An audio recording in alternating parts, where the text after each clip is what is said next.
Presidente, ben ringrazio. Je pense que chacun en conviendra, s'il y a bien un sujet et un thème qui démontre qu'il y a un problème politique dans l'île depuis des décennies, ce fameux problème politique qu'on a évoqué ce matin, c'est bien la question de la relation des Corses à leurs terres, que ce soit sur la question de l'indivision, de la fiscalité successorale, et en particulier, puisque c'est l'objet de cette motion de manière centrale, sur l'objet des agressions en termes spéculatifs qu'a cette terre depuis des décennies, mais qui prennent une dimension aujourd'hui virale, exponentielle, à l'image d'un trou noir qui emporte beaucoup de choses sur son passage, notamment les capacités que nous pouvons donner à d'autres destinations économiques et sociales, ce foncier. Les considérant le constat, je le résumerai simplement. Aujourd'hui, la difficulté que nous avons, et ça avait été très bien relaté par un rapport récent finalement de l'agence d'urbanisme qui était présidée par Jean Biancucci, 138% d'augmentation du prix du foncier bâti en 10 ans. C'est une évolution 200% plus rapide que la moyenne française, qui ne peut qu'augmenter. Alors, d'où vient cette évolution? Une attraction très très forte, une demande très très forte de l'extérieur, une attractivité très très forte de la Corse, une promotion d'une activité résidentielle avec y compris des outils fiscaux qui soit ont été détournés, je pense qu'il faut, et d'ailleurs la motion le demande, de faire un état des lieux sur les dispositifs, en particulier Pinel, mais aussi l'état des lieux de l'historique, de ce qui a été en pratique le crédit de meublé tourisme, qui aujourd'hui est circonscrit, puisque nous l'avons circonscrit par un moment de la loi de finances, qui a amplifié le phénomène dans un territoire qui, certes, est en train de réfléchir à l'émergence d'une économie de production, mais qui était fortement tournée vers l'attractivité touristique saisonnière qui a amplifié ce phénomène. Et nous avons un phénomène à la fois, un effet domino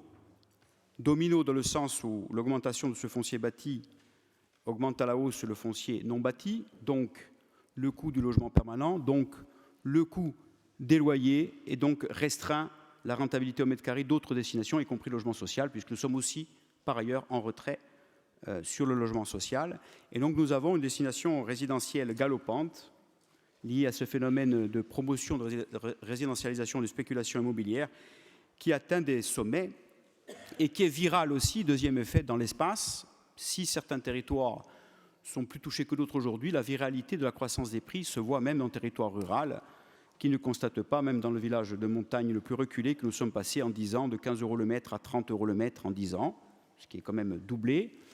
Et évidemment, je ne reviens pas sur les prix que l'on constate dans certains territoires, puisque des maisons se vendent jusqu'à 100 000 € le mètre. C'est le cas de certaines communes de l'extrême sud, 20 000, 10 000, 15 000.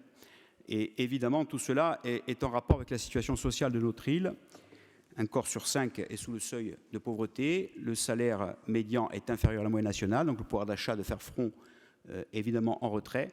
Et tous ces éléments-là nous confèrent un caractère d'urgence à agir, je le dis sans embâge, et c'est d'un point de vue sociétal, culturel, et du point de vue aussi de ce que représente cette course de ruée vers l'or pour quelques-uns, qui fait que nous sommes en logique de surprofit. Nous sommes face à un véritable cancer qui impacte l'ensemble du développement de l'île, parce qu'on pourra débattre tant que nous voulons, et nous le faisons plutôt bien quand je vois les convergences sur, par exemple, les dispositifs ADEC, des règlements d'aide, de l'orientation, de vision, si nous ne maîtrisons pas de manière plus sérieuse et plus proportionnée la question foncière, dans un laps de temps court, nous aurons de très très grandes difficultés. Elles existent déjà, et les tensions sociales et économiques vont être légion, et tensions politiques. Donc nous sommes bien à la quintessence sur un sujet qui est la quintessence du problème politique corse, et qui est à la fois une dimension politique et symbolique et historique, mais aussi une dimension très concrète. Tout est impacté par cette question. La destination économique pour les entreprises, la destination agricole de manière productive, la destination de logement social, d'accession à la propriété. Donc évidemment, cette motion intervient, elle est présentée par le groupe FAPO-Boulou-Issem dans un contexte particulier, et je conclurai là-dessus. J'oublie le phénomène aussi domino sur la fiscalité successorale, puisque l'impôt sur la succession, évidemment, suit aujourd'hui en croissance la croissance du prix. Et comme nous sommes dans un régime transitoire que nous avons tous soutenu grâce à la loi 2017, que nous avons tous soutenu, mais dont on va sortir. Plus dure sera la chute en 2027. Donc, nous proposons cette motion dans un contexte particulier. Le contexte, c'est celui de cette urgence à agir, c'est celui de parler à l'État par rapport à la nécessité de réforme constitutionnelle, évidemment parce que nous sommes convaincus que seule une réforme constitutionnelle, à la fois sur la fiscalité successorale, mais aussi sur les droits des résidents de cette île, ne pourra faire en sorte que l'on pourra réguler de manière suffisante ce phénomène, mais de ne pas attendre la réforme constitutionnelle pour agir, c'est l'interpellation, notamment du gouvernement dans le cadre de la loi 3DS. Et là, il y a un côté très pragmatique. Cette loi vient devant le Parlement entre le 5 et le 12 décembre. Pas plus tard que cet après-midi, mon collègue Michel Castellagne interrogeait encore le ministre sur la question de la spéculation foncière immobilière. Et là, on voit bien que la réponse est une réponse polie.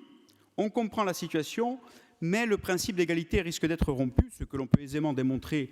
dont on peut aisément démontrer que ce n'est pas le cas lorsqu'on regarde les problèmes factuels posés sur cette question. Et donc, on recoupe un petit peu le souci et la crainte du président exécutif et d'autres groupes ce matin. On est dans le gain de temps et la réponse polie face à un problème urgent. Donc, notre proposition reprend l'idée, évidemment, de ce qui avait été présenté à cette Assemblée, voté en commission des lois, je le rappelle, à la majorité, avec donc d'autres députés de différents groupes, de droit de préemption, de fiscalité sur les résidences secondaires et d'élargir les prérogatives du PADUC pour se donner les moyens proportionnés d'agir dans un temps qui est un horizon de temps pratique et quotidien, parce que les Corses nous regardent et attendent que l'on agisse, dans le cadre de cette fenêtre législative, en attendant, évidemment, ce que nous souhaitons de nos voeux dans cette motion, un dialogue plus fécond sur les questions de réforme constitutionnelle, et tout en appelant évidemment à la convergence des outils, puisqu'il s'agit d'interagir ensuite entre ce droit de préemption renforcé à la collectivité avec la SAFER, avec les communes et les intercommunalités, pour que l'on ait enfin une politique offensive en la matière au service de la Corse et des Corses. Je vous remercie.